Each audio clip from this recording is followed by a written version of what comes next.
स्वागत करती हूँ आपके अपने यूट्यूब चैनल पे। आज इस वीडियो में बिहार द्वारा का प्रैक्टिस सेट नंबर 9 को कंप्लीट करने वाले हैं। ऑलरेडी 1 से 8 हो चुका है। अगर आप नहीं देखें तो प्लेलिस्ट में जाकर देख सकते हैं। हालांकि जब यह कंप्लीट हो जाएगा तो मैं इकट्ठे ही अपलोड कर दूंगी मास्टर वीडियो बना करके, ताकि आप लोग को रिविजन करना आसान हो जाए। फिलहाल इसे कंप्लीट करते हैं। फर्स्ट नंबर क्वेश्चन आप लोग देखिएगा। आम चुनाव 2024 में कुल मतदान प्रतिशत कितना रहा? आम चुनाव 2024 में हुआ था, इसमें कुल मतदान प्रतिशत कितना रहा यह बताना है। तो राइट आंसर हो जाएगा ऑप्शन नंबर सी, 65.79% रहा। 65.79% कुल मतदान प्रतिशत रहा। याद रखिएगा। चलिए नेक्स्ट क्वेश्चन पे आइए। ये भी याद रखिएगा, सर्वाधिक जो मतदान हुआ था कहाँ हुआ था? तो लक्षद्वीप में। कितना हुआ था? 84.16%। और सबसे कम कहाँ हुआ था? तो अपना बिहार में। और अपना बिहार में मतदान 56.19% ही रहा। 56.19%। नेक्स्ट है क्वेश्चन नंबर 2। प्रधानमंत्री नरेंद्र मोदी ने 13 जनवरी 2025 को भारत के किस राज्य केंद्र शासित प्रदेश में जेड मोड़ सुरंग का उद्घाटन किया? जेड मोड़ सुरंग का उद्घाटन कहाँ किया गया? तो यह जम्मू कश्मीर हो जाएगा right answer. Option number A बिल्कुल राइट आंसर हो जाएगा। इसका लंबाई कितना है बता सकते हैं? इसका लंबाई जो है 6.5 किलोमीटर लंबा है। 6.5 किलोमीटर श्रीनगर से लेह तक को जोड़ने का काम करता है। Question number 3। हाल ही में मृदा स्वास्थ्य कार्ड योजना की 10वीं वर्षगांठ मनाई गई। इस योजना को पहली बार कब लॉन्च किया गया था? मृदा स्वास्थ्य कार्ड योजना, इसे लॉन्च किया गया था आपका 19 फरवरी 2015 को। राइट आंसर हो जाएगा ऑप्शन बी। कहाँ से शुरुआत किया गया था? राजस्थान के सूरतगढ़ जिला से। टैगलाइन है स्वास्थ्य धरा खेत हरा। स्वस्थ धरती, धरती हरा खेत। बहुत बड़ा है, थोड़ा सा याद रखिएगा। टैगलाइन स्वास्थ्य हरा खेत हरा, स्वस्थ धरती, धरती हरा खेत। नेक्स्ट है, निम्नलिखित में से यूनाइटेड किंगडम की पहली महिला वित्त मंत्री कौन बनी है? यूनाइटेड किंगडम की पहली महिला वित्त मंत्री कौन बनी है? तो रेचल रिप्स बनी है। राइट आंसर हो जाएगा option number B, Rachel ribs.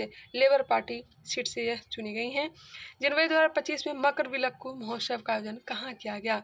मकर विलक्कू महोत्सव कहाँ का है बताएंगे? तो राइट आंसर हो जाएगा केरल, लेकिन ऑप्शन में है नहीं, तो ऑप्शन नंबर डी के साथ जाएंगे। इनमें से कोई नहीं। ऑप्शन नंबर डी जो कि बिल्कुल राइट आंसर है। केरल के अन्य उत्सव को याद रखिएगा, जैसे कि विशु हो गया। विशु यहाँ पे मैं लिख देती हूँ। विशु त्यौहार कहाँ का है? तो केरल का ही है। त्रिशूरपुरम, माफ करिएगा, त्रिशूरपुरम कहाँ का है? तो यह भी केरल का ही है। ओनम तो जानते ही हैं कहाँ का है? केरल का। पट्टुकल, अटुकल पोंगल, अटुकल पोंगल भी कहाँ का है? तो केरल का है। नेक्स्ट है, बजट 2025-26 में बिहार सरकार ने कितने रुपए के खर्च का लक्ष्य रखा है? 2025-26 में बिहार सरकार ने कितने रुपए के खर्च का लक्ष्य रखा है बताएंगे? इसका जो राइट आंसर हो जाएगा option number D, 3.16 lakh crore. Budget 2025-26 में बिहार सरकार ने कितने रुपए के खर्च का लक्ष्य रखा है? 3.16 लाख करोड़ का रखा है। राइट आंसर होगा ऑप्शन नंबर डी। बजट जो है उप मुख्यमंत्री सम्राट चौधरी के द्वारा लाया गया 3 मार्च 2025 को। क्वेश्चन नंबर है 7। निम्नलिखित में से किस देश के मोहम्मद सलीम ने हाल ही में world press photo of the year 2024 का पुरस्कार जीता है? किसने जीता है world press photo of the year का अवार्ड? तो मोहम्मद सलीम। यह किस देश के हैं? तो राइट आंसर हो जाएगा ऑप्शन नंबर डी, फिलिस्तीन के हैं। ऑप्शन नंबर डी जो कि बिल्कुल राइट आंसर हो जाएगा। Question number 8। जनवरी 2025 में अमेरिका के राष्ट्रपति डोनाल्ड ट्रंप ने किस संगठन से अलग होने की घोषणा की? डोनाल्ड ट्रंप जनवरी 2025 में किस संगठन से अलग होने की घोषणा की? तो राइट आंसर हो जाएगा ऑप्शन नंबर बी, विश्व स्वास्थ्य संगठन से। विश्व स्वास्थ्य संगठन से अलग होने की घोषणा की। नेक्स्ट है, वन स्थिति रिपोर्ट 2023 के अनुसार भारत में मैंग्रोव आवरण में सर्वाधिक कमी किस राज्य में देखी गई है? मैंग्रोव आवरण में सर्वाधिक कमी किस राज्य ने किया है? तो गुजरात। राइट आंसर हो जाएगा ऑप्शन नंबर बी। भारत का मैंग्रोव आवरण है कितना किलोमीटर है? तो याद रखिएगा 4,991.68 वर्ग किलोमीटर, जो कुल भौगोलिक क्षेत्र का कितना परसेंट है? 0.15% है, जिसमें वर्ष 2021 से 7.43 वर्ग किलोमीटर की कमी आई है। कितना कमी आई है? तो 7.43 वर्ग किलोमीटर की कमी आई है। नेक्स्ट है क्वेश्चन नंबर 9 के बाद 10। हाल ही में सर्वोच्च न्यायालय ने नए ध्वज और प्रतीक चिन्ह का अनावरण किया है। बताया कि नए ध्वज पर अंकित श्लोक यतो धर्मस्तो जयः किस धार्मिक ग्रंथ से लिया गया है। हाल ही में सर्वोच्च न्यायालय के नए ध्वज और प्रतीक चिन्ह का अनावरण किया गया है। बताएं कि नए ध्वज पर अंकित श्लोक यतो धर्मस्तो जयः किस धार्मिक ग्रंथ से लिया गया है। यह लिया गया है आपका महाभारत से। राइट आंसर हो जाएगा ऑप्शन नंबर बी। इसका अर्थ क्या होता है बता सकते हैं। इसका अर्थ हो जाएगा आपका जहाँ धर्म है वहाँ विजय है। इसका अनावरण कब किया गया 1 सितंबर 2024 को राष्ट्रपति द्रौपदी मुर्मू के द्वारा। नेक्स्ट है किस राष्ट्रीय उद्यान को भारत का 107वां राष्ट्रीय उद्यान का दर्जा दिया गया है। 107वां राष्ट्रीय उद्यान का दर्जा किसे दिया गया है। शिमलेपाल राष्ट्रीय उद्यान को। यह है कहाँ तो उड़ीसा में। भितरकनिका भी कहाँ है तो उड़ीसा में ही है। नेक्स्ट क्वेश्चन पे आइए। नाम दफा तो जानते होंगे अरुणाचल प्रदेश हो जाएगा। ऑपरेशन टीका का संबंध किस राज्य या किस शासित प्रदेश से है। ऑपरेशन टीका का संबंध आपका हो जाएगा जम्मू कश्मीर से। Option number B. Vishwa Shilp परिषद ने हाल ही में किस भारतीय शहर को आधिकारिक तौर पर विश्व शिल्प शहर के रूप में मान्यता दी है। विश्व शिल्प शहर के रूप में मान्यता किसे दिया है बता सकते हैं। तो राइट आंसर हो जाएगा श्रीनगर को। विश्व शिल्प शहर का मान्यता श्रीनगर को दिया गया है। नेक्स्ट है किस भारतीय प्रौद्योगिकी संस्थान की एक परिसर का उद्घाटन 2 सितंबर 2024 को अबू धाबी में किया गया। अबू धाबी में किया गया उद्घाटन कौन सा है तो आईआईटी दिल्ली का। आईआईटी दिल्ली ने अपना एक परिसर का उद्घाटन अबू धाबी में किया है। Right answer option number A. Next है किस देश ने दक्षिण अफ्रीका को हराकर 17 साल बाद आईसीसी T20 क्रिकेट विश्व कप 2024 का 9वां संस्करण खिताब जीता है। आईसीसी T20 तो जानते ही हैं अपना भारत ने जीता किसे हरा करके दक्षिण अफ्रीका को हरा करके। राइट आंसर हो जाएगा ऑप्शन नंबर ए।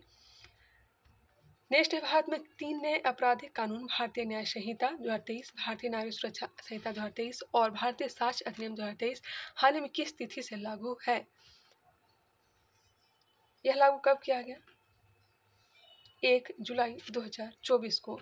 भारत में 3 नए आपराधिक कानून लागू किए हैं। भारतीय न्याय संहिता, भारतीय नागरिक सुरक्षा संहिता, भारतीय साक्ष्य अधिनियम। यह 1 जुलाई 2024 को लागू किए गए। राइट आंसर होगा ऑप्शन नंबर ए। राष्ट्रीय महिला आयोग के वर्तमान अध्यक्ष कौन है। महिला आयोग के वर्तमान में अध्यक्ष विजया के राहटकर हैं। राइट आंसर होगा ऑप्शन नंबर डी। राष्ट्रीय महिला आयोग अधिनियम कब लाया गया था 1990 में। धारा कौन सा था तो धारा 3 हो जाएगा। कार्यकाल कितने वर्ष का होता है तो कार्यकाल जो होता है 65 वर्ष, 3 साल या 65 वर्ष। Question number 18। नीति आयोग द्वारा हालिया जारी SDG इंडिया इंडेक्स 2023-24 के संदर्भ में कौन सा कथन सत्य है।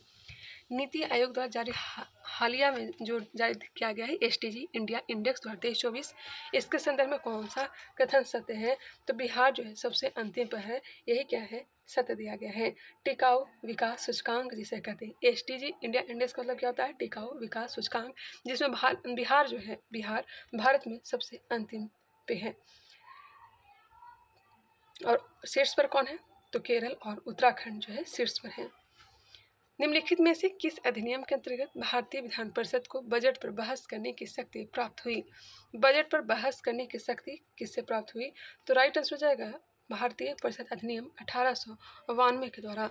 बजट पर बहस करने की शक्ति भारतीय परिषद अधिनियम 1892 के तरफ 1892 के तहत प्राप्त हुआ। ठीक है। 1861 के अधिनियम से विकेंद्रीकरण की शुरुआत की गई। भारत शासन अधिनियम 1919 में पहली बार केंद्रीय बजट से प्रांतीय बजट को अलग किया गया। पूरक प्रश्न पूछने का अधिकार 1909 के अधिनियम के तहत दिया गया। घरेलू हिंसा से महिलाओं का संरक्षण अधिनियम कब लागू हुआ बताएंगे तो यह लागू हुआ 2006 में। राइट हो जाएगा ऑप्शन नंबर ए 26 अक्टूबर 2006। न्यायिक समीक्षा संबंध शब्द से क्या आशय है। न्यायिक समीक्षा शब्द से क्या आशय है क्या समझते हैं तो इसका राइट आंसर हो जाएगा ऑप्शन नंबर ए संसद द्वारा पारित कानून की संवैधानिक जांचना। न्यायिक समीक्षा जो है संसद द्वारा पारित कानून की संवैधानिक जांचना से संबंधित है। राइट आंसर होगा ऑप्शन नंबर ए जो कि बिल्कुल सही है। आगे बढ़ते हैं। 61वें संविधान संशोधन अधिनियम द्वारा मतदान करने की आयु 21 वर्ष से घटाकर 18 वर्ष कर दी गई। किस प्रधानमंत्री के कार्यकाल में यह हुआ है? 61वां संविधान संशोधन 1989 के समय किया गया था। तो बताइएगा 1989 के समय प्रधानमंत्री कौन थे? तो राइट आंसर हो जाएगा option number B, Rajiv Gandhi. Rajiv Gandhi बिल्कुल सही आंसर हो जाएंगे। निम्नलिखित में से कौन सा एक मौलिक अधिकार नहीं है? मौलिक अधिकार शैक्षिक और सांस्कृतिक अधिकार है, संवैधानिक उपचारों का अधिकार है, समानता का अधिकार है, जबकि काम पाने का अधिकार मौलिक अधिकार नहीं है। मौलिक अधिकार कहाँ से लिया गया है? तो अमेरिका से लिया गया है। निम्नलिखित में से कौन सा विषय अवशिष्ट शक्तियों में शामिल है? अवशिष्ट शक्ति में साइबर कानून शामिल हो जाएगा। ऑप्शन नंबर बी बिल्कुल राइट आंसर हो जाएंगे। अवशिष्ट शक्ति केंद्र के पास होगा। यह कहाँ से लिया गया? तो कनाडा से लिया गया है। आगे बढ़ते हैं। हैदराबाद रियासत से संबंधित रजाकार शब्द का क्या अर्थ था? रजाकार शब्द से क्या समझते थे? तो राइट आंसर हो जाएगा अर्ध सैनिक बल। रजाकार का अर्थ होता है अर्ध सैनिक बल। ऑपरेशन ब्लू स्टार निम्नलिखित में से किससे संबंधित है? ऑपरेशन ब्लू स्टार यह कब हुआ था? 1984 ईस्वी में हुआ था और यह संबंधित है स्वर्ण मंदिर में हुई सैन्य कार्यवाही से। ऑप्शन नंबर बी बिल्कुल सटीक आंसर है। निम्नलिखित में से कौन पंचायतों की संरचना के संबंध में उपबंध करने के लिए अधिकृत है? पंचायतों की संरचना के संबंध में उपबंध करने के लिए अधिकृत कौन सा है? तो राज्य विधानसभा है।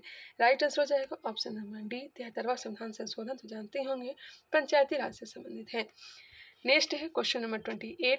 थोड़ा फास्ट करवा रहे हैं क्योंकि बहुत लंबा वीडियो बन जाता है, फिर आप लोग का ही कमेंट आता है कि मैम थोड़ा शॉर्ट वीडियो बनाया करिए, इसलिए इस बार शॉर्ट बनाने का प्रयास कर रहे हैं। निम्नलिखित में से किसके द्वारा भारत में निर्धनता रेखा का आकलन किया जाता है? निर्धनता रेखा का आकलन NSSO के द्वारा किया जाता है। राइट आंसर हो जाएगा ऑप्शन नंबर सी, NSSO के द्वारा निर्धनता रेखा का आकलन किया जाता है। समानता हर 5 वर्ष पर। बिल्कुल राइट आंसर है ऑप्शन नंबर सी। इसी के आधार पर निर्धनता रेखा का आकलन किया जाता है। निम्नलिखित में से कौन सा कोलाइड का गुण नहीं है? इसमें से कौन सा जो है कोलाइड्स का गुण नहीं है? कोलाइड एक विषमांगी मिश्रण है, बिल्कुल है। कोलाइड इससे गुजरने वाले प्रकाश पुंज को प्रकीर्णित नहीं करता है, यह गलत है। बहुत छोटे आकार के कारण अकेले कणों को नग्न आंखों से नहीं देखा जा सकता। बाहुबल लगाने पर वे स्थिर नहीं रहते, यह सही दिया गया है। ऑप्शन नंबर बी गलत दिया गया था और यही क्या है? राइट आंसर है। कोलाइड के कणों का जो आकार होता है उसका व्यास बताते हैं। व्यास जो है 10⁻⁻5 सेंटीमीटर से 10⁻⁻7 सेंटीमीटर के बीच में होता है। सल्फ्यूरिक अम्ल बनाने की संपर्क विधि में किस उत्प्रेरक का प्रयोग किया जाता है? संपर्क विधि में किसका प्रयोग किया जाता है? तो वैनेडियम ऑक्साइड का। राइट आंसर हो जाएगा ऑप्शन नंबर बी। सल्फ्यूरिक अम्ल बनाने की संपर्क विधि में वैनेडियम ऑक्साइड का प्रयोग किया जाता है। याद रखिएगा और भी याद रखिए, जैसे कि अमोनिया गैस बनाने की हैबर विधि में लोहे का चूर्ण का प्रयोग करते हैं। वनस्पति तेलों में कृत्रिम घी बनाने में निकेल का प्रयोग किया जाता है उत्प्रेरक रूप में। सल्फ्यूरिक अम्ल बनाने की संपर्क विधि में वैनेडियम ऑक्साइड का प्रयोग करते हैं। सल्फ्यूरिक अम्ल बनाने की सीसा कच विधि में, सीसा कच बता रहे हैं, नाइट्रोजन के ऑक्साइड का प्रयोग होता है। एल्कोहल से ईथर बनाने की विधि में गर्म एल्मोना का प्रयोग होता है। क्लोरीन गैस बनाने के डिकन विधि में क्यूप्रिक क्लोराइड का प्रयोग किया जाता है। हैलोजन लैंप का तंतु निम्नलिखित में से किस धातु का बना होता है? हैलोजन लैंप का तंतु यह किसका बना होता है? तो टंगस्टन का। राइट आंसर हो जाएगा ऑप्शन नंबर सी। सूची 1 को सूची 2 के साथ सुमेलित कीजिए। यंत्र उपकरण मापन की राशियां दिया गया है, इसको मिलाइएगा। इसका राइट आंसर क्या हो जाएगा? एमीटर। अमीटर से विद्युत धारा हो जाएगा। हाइग्रोमीटर आर्द्रता होगा। बैरोमीटर दाब हो जाएगा। स्प्रिंग तुला से भार नापते हैं। आगे है, एक लटकते कालीन को डंडे से पीटने पर उसे धूल के कणों का बाहर निकलना, यह प्रक्रिया उपयुक्त उदाहरण है। एक लटकते कालीन को डंडे से पीटकर धूल निकालना जो है न्यूटन की गति का प्रथम नियम का उदाहरण है। राइट आंसर हो जाएगा ऑप्शन नंबर ए। कोई जेट विमान किसके संरक्षण के सिद्धांत पर कार्य करता है? जेट विमान जो है किसके संरक्षण पर? तो रेखीय संवेग संरक्षण के आधार पर कार्य करता है, जो कि न्यूटन के तीसरे नियम पर कार्य करता है। जब एक धातु की छड़ को गर्म करते हैं तो इसका प्रसार होता है, क्योंकि जब एक धातु की छड़ को गर्म करते हैं तो इसका प्रसार होता है क्योंकि इनके परमाणुओं के बीच दूरी बढ़ती है। इनके परमाणुओं के बीच दूरी बढ़ती है, इस कारण से इसमें प्रसार होता है।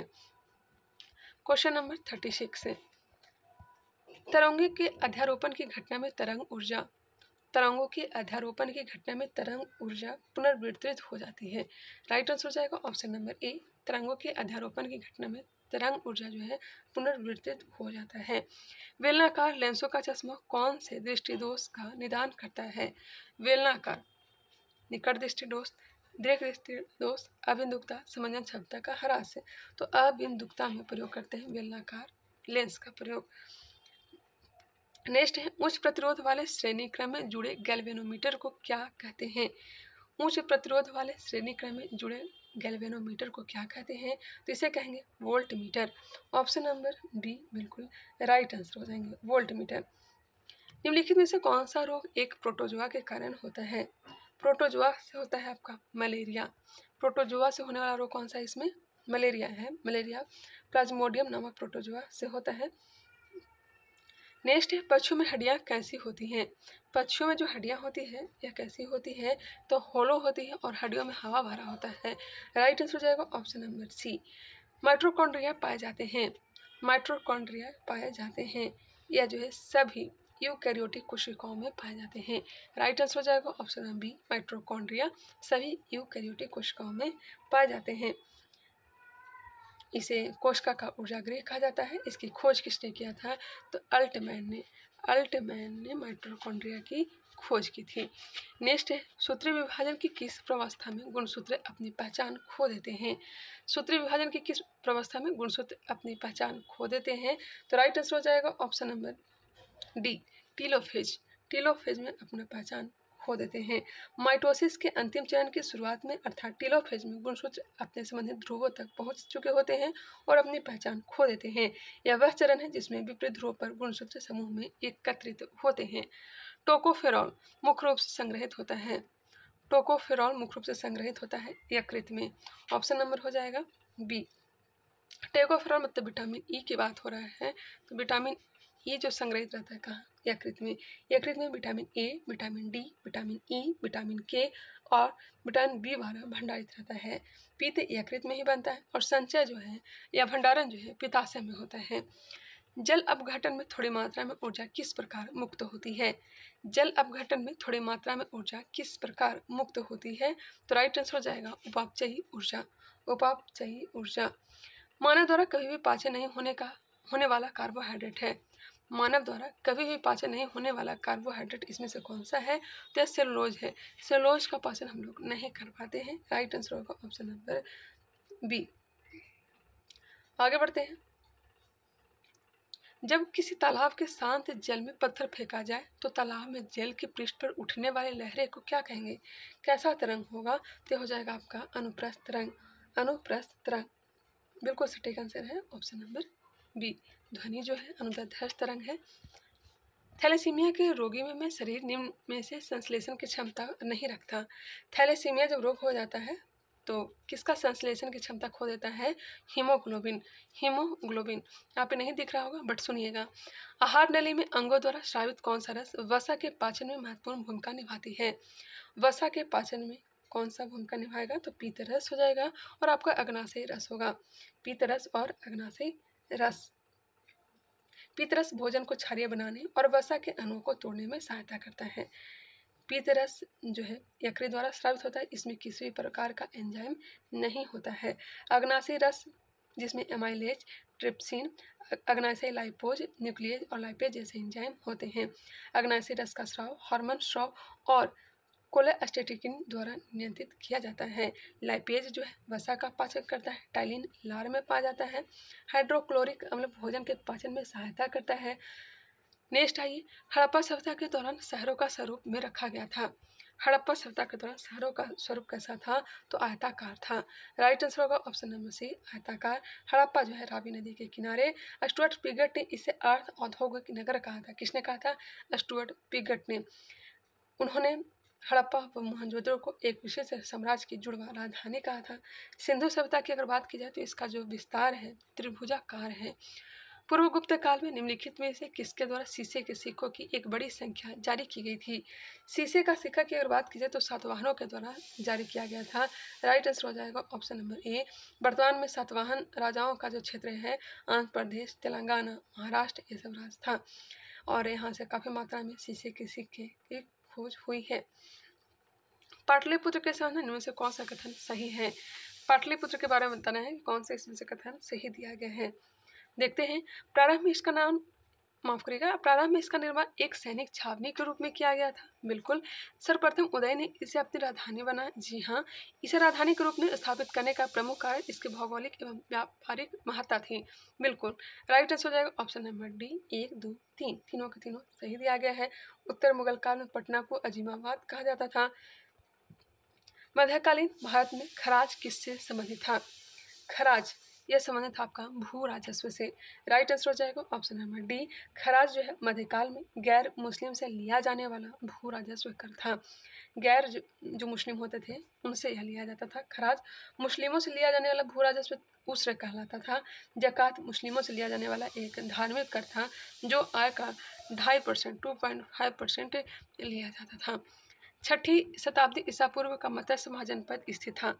मत्स्य महाजनपद यह कहाँ स्थित था? तो आपका राजस्थान में। राइट आंसर हो जाएगा option number B, Rajasthan. Next है निम्नलिखित का मिलान कीजिए। मिलान करना है। लॉर्ड क्लाइव का संबंध हो जाएगा बंगाल में द्वैध शासन लागू करने से। लॉर्ड क्लाइव गलत है। लॉर्ड क्लाइव बंगाल में द्वैध शासन सही है। हमें लगा कि बंगाल का विभाजन तो आपका हुआ था लॉर्ड कर्जन के समय। ठीक है। लॉर्ड वेलेस्ली का संबंध हो जाएगा 1798 सहायक संधि से। लॉर्ड डलहौजी का संबंध हो जाएगा राज विलय नीति से, हड़प नीति जो लाया था।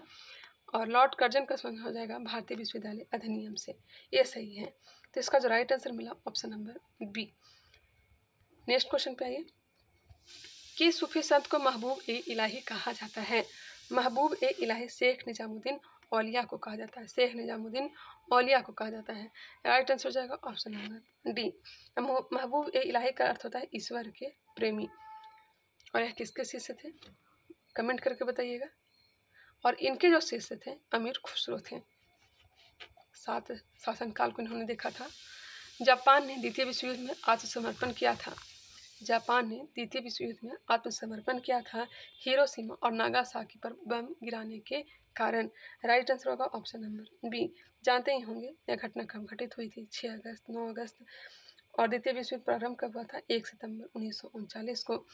1926 में गठित रॉयल कमीशन ऑफ एग्रीकल्चर की अध्यक्षता किसने की? 1926 में गठित रॉयल कमीशन ऑफ एग्रीकल्चर की अध्यक्षता किसने किया था? तो राइट आंसर हो जाएगा लिन लिथो ने। बिल्कुल सटीक आंसर है लिन लिथो। हालांकि उस समय वायसराय नहीं था। वायसराय का जो कार्यकाल इसका रहा 1936 से 1943 रहा। 1936 से 1943। लेकिन 1926 में गठित रॉयल कमीशन ऑफ एग्रीकल्चर की इन्होंने अध्यक्षता की थी, इसलिए इसे लिन लिथो कमीशन के नाम से भी जाना जाता है। नेक्स्ट है मिलान करने के लिए दिया गया समाचार दर्पण के लेखक कौन है? समाचार दर्पण जे.सी. मॉर्समैन। मिरातुल अखबार हो जाएगा राजा राम मोहन राय। केसरी और मराठा आपका बाल गंगाधर तिलक। यंग इंडिया नौजवान यह हो जाएगा आपका महात्मा गांधी। 1857 का विद्रोह निम्न स्थानों पर हुआ, उसका सही क्रम बताइए। सही क्रम बताना है जी। सबसे पहले तो आपका बैरकपुर से प्रारंभ हुआ था, जानती हैं। उसके बाद मेरठ से 1857 की क्रांति रियल रूप से प्रारंभ हुआ। फिर आपका दिल्ली पहुंचा, मेरठ का टुकड़ी फिर दिल्ली पहुंचा था। फिर उसके बाद झांसी। तो 4, 2, 3, 1 राइट आंसर होगा ऑप्शन नंबर डी।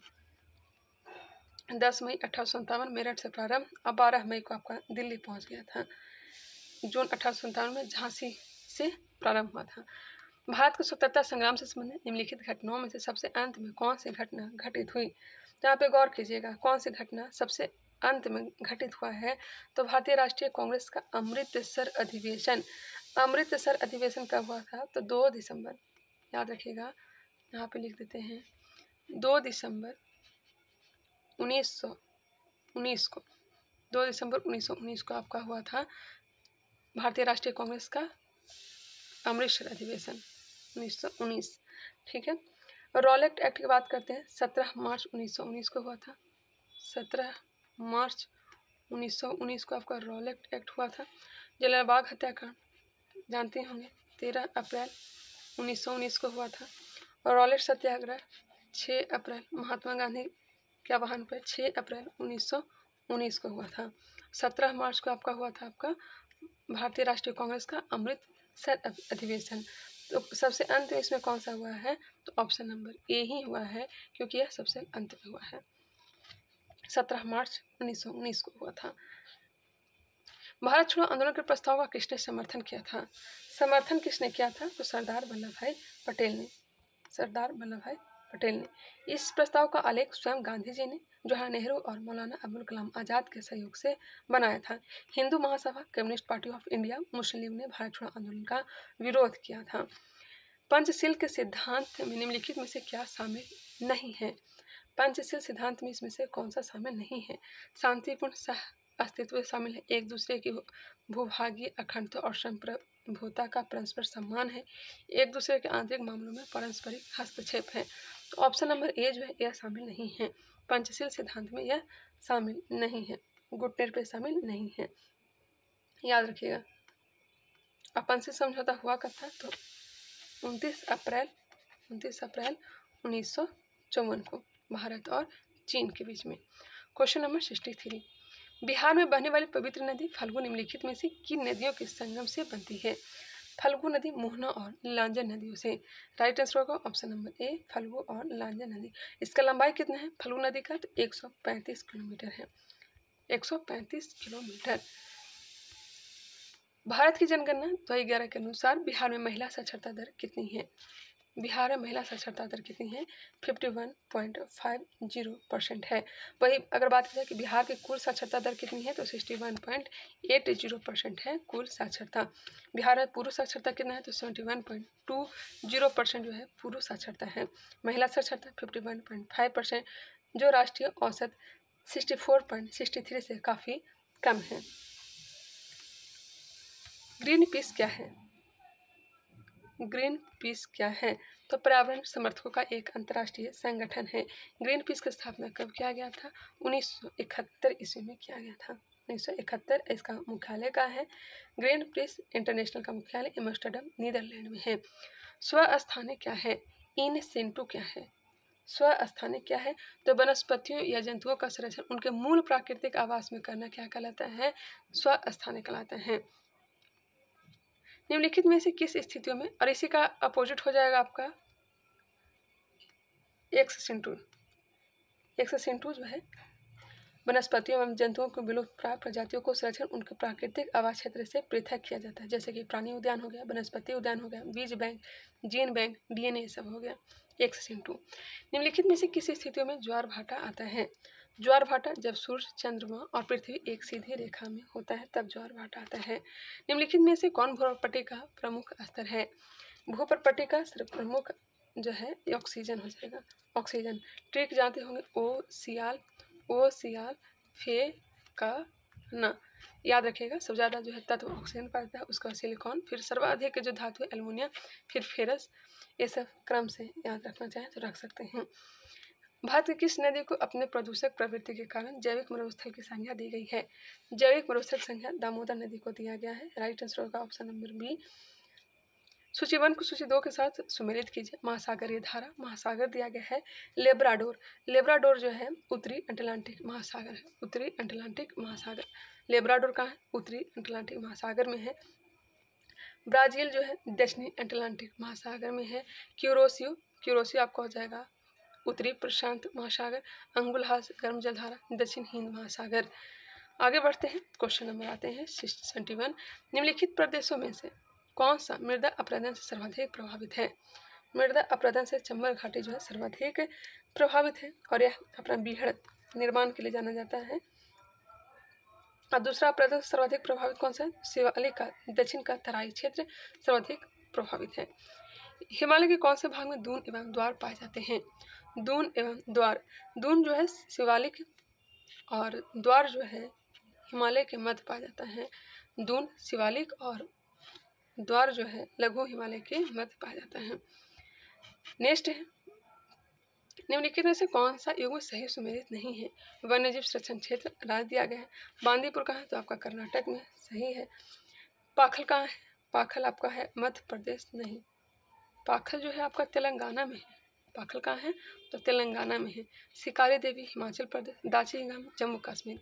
या फिर से रिकॉल कर लीजिए, बांदीपुर कर्नाटक, पाखल तेलंगाना, शिकारी देवी हिमाचल प्रदेश, दाचिंगम जम्मू कश्मीर। ऑप्शन बी जो है गलत दिया गया था।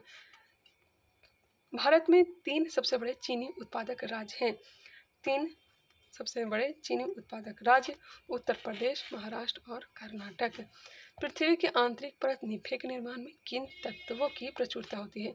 जैसा कि नाम से ही पता चल रहा है, निफे, निफे हो जाएगा निकेल और फेरस हो जाएगा।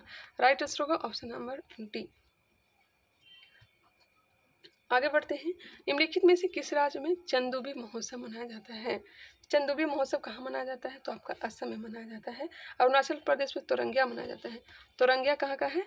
उत्सव तो अरुणाचल प्रदेश का है। संगाई तो जानते ही होंगे, संगाई कहाँ का है? तो मणिपुर का है। संगाई आपका मणिपुर का है। चापचरकुट मिजोरम का है। हॉर्न नागालैंड का है। जवाहर रोजगार योजना किस पंचवर्षीय योजना के दौरान शुरू की गई थी?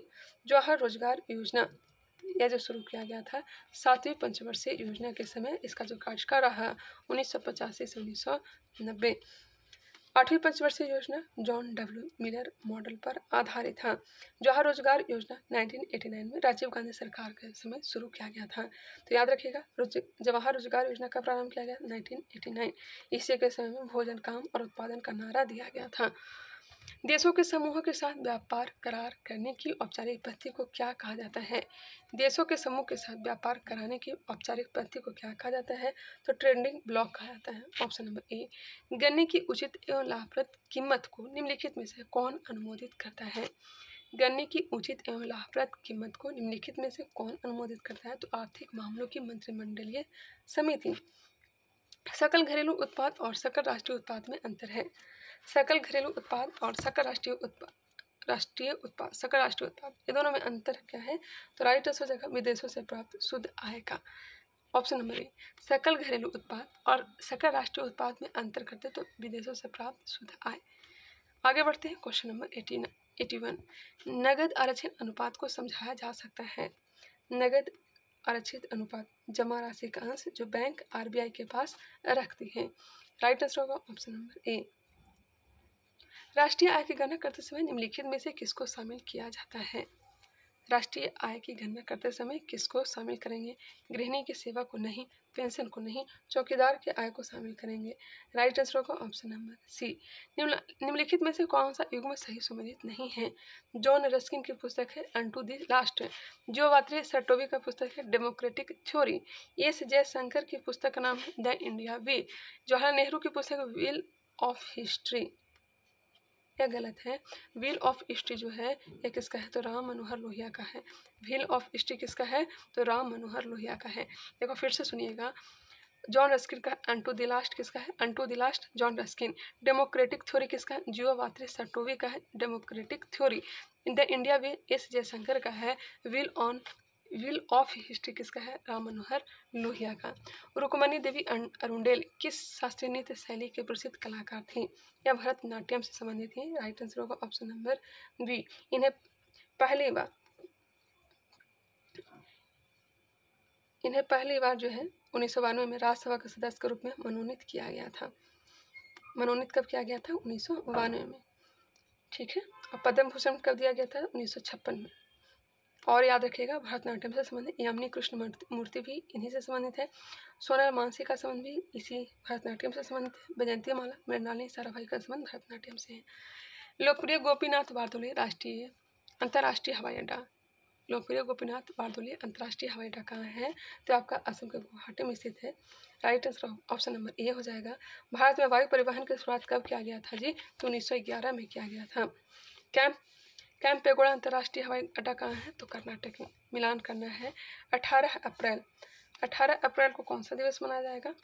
विश्व विरासत दिवस। 18 अप्रैल विश्व विरासत दिवस। 22 मई को अंतर्राष्ट्रीय जैव विविधता दिवस। 29 जुलाई को अंतर्राष्ट्रीय बाघ दिवस। 5 दिसंबर को विश्व मिट्टी दिवस मनाया जाता है। मलावी गणराज्य की राजधानी कहाँ है? मलावी गणराज्य की राजधानी कहाँ है? लिलोंगवे। कहाँ है? लिलोंगवे। बेनिन की राजधानी पोर्टो-नोवो है। लीबिया की राजधानी त्रिपोली। स्वाजीलैंड स्वाजीलैंड का राजधानी कहाँ है? मेवाबाने है। मोरक्को की राजधानी रबात है। बिहार सरकार की जातिगत आधारित जनगणना की रिपोर्ट के अनुसार राज्य की कुल आबादी लगभग कितनी है? जातिगत जनगणना के अनुसार बिहार की जो आबादी है 13,7,25,310। 13,7,25,310। आंसर होगा ऑप्शन नंबर ए। भारतीय जनगणना 2011 के अनुसार निम्नलिखित किस केंद्र शासित प्रदेश में साक्षरता दर सबसे कम अंकित की गई है? साक्षरता दर सबसे कम दादरा एवं नगर हवेली। दादरा एवं नगर हवेली। राम खेल रहा है किस वाक्य में क्रिया है? इस वाक्य में क्रिया क्या है? तो अकर्मक है। अकर्मक क्रिया किसे कहेंगे? ऐसे वाक्य में जिन क्रियाओं को कर्म की जरूरत नहीं पड़ता या तो क्रिया प्रश्न करने पर उत्तर नहीं देता, अकर्मक क्रिया कहलाता है। यहाँ केवल राम क्रिया कर रहा है, उसमें कर्म कौन सा कर रहा है यह स्पष्ट नहीं है, इसलिए यह अकर्मक क्रिया है। इत्यादि का सही संधि विच्छेद क्या हो जाएगा? तो इति जोड़ आदि हो जाएगा। ऑप्शन नंबर डी हो जाएंगे। और यह कौन सा संधि? यन संधि है। भगीरथ प्रयास मुहावरे के लिए उचित चयन कीजिए। भगीरथ प्रयास मतलब होगा कठिन तपस्या करना। Choose the correct synonym of the word से। आंसर टिक करके निकलते हैं। आंसर होगा ऑप्शन नंबर सी 94 का हो जाएगा। डी 95 जो कि मैथ से क्वेश्चन है, खुद से सॉल्व करिएगा। आंसर हो जाएगा 95 का सी। हालांकि इसका पीडीएफ भी टेलीग्राम चैनल पर दिया गया है, लिंक डिस्क्रिप्शन बॉक्स में मिल जाएगा। इसका अगर रिवीजन करना चाहेंगे बार बार तो इसका बोर्ड भी बना दिया गया है, आप लोग आइए उस ग्रुप को ज्वाइन कीजिए और मुझे बताइएगा कि हाँ भी मुझे रिवीजन करना है तो दोबारा से भी लगा दिया जाएगा। अभी हम लोग प्रैक्टिस सेट नंबर 15 को लगाने वाले हैं। 97 का हो जाएगा सी, 98 ऑप्शन नंबर बी और 99 का हो जाएगा ऑप्शन नंबर ए 15 दिन और लास्ट प्रश्न का आंसर होगा ऑप्शन नंबर सी। वीडियो कैसा लगा कमेंट करके बताइएगा, थोड़ा डिस्कशन कम करवाएं ताकि वीडियो लंबा ना बन सके और आप लोग का भी टाइम बच सके। मिलते हैं नेक्स्ट वीडियो में, तब तक के लिए धन्यवाद।